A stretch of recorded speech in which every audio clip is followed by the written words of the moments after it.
Salam, hörmətli izləyicilər. Sizlə qəza əleyhinə kursların məşqçisi Aqil Rəhimovdur. Sizi bir xatadan qorumaq istəyirəm. Piyada basma hadisəsindən.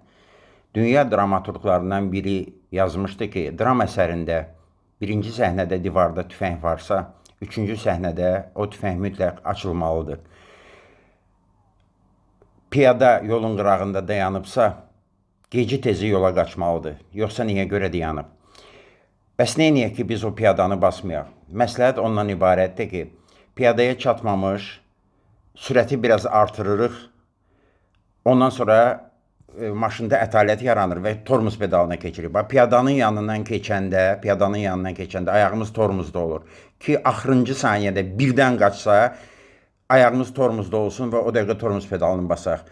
Bax, bu situasiyada bu dəqiqə onun yanından keçəndə ayağımız tormuzdadır. Ayaq tormuzdadır, ayaq tormuzdadır, ayaq tormuzdadır. Tam onu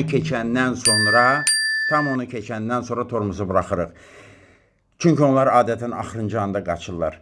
Belə etsəniz, belə qəzalardan uzaq olarsınız və sizin həyatınız alt-üst olmaz. Diqqətinizə görə çox sağ olun.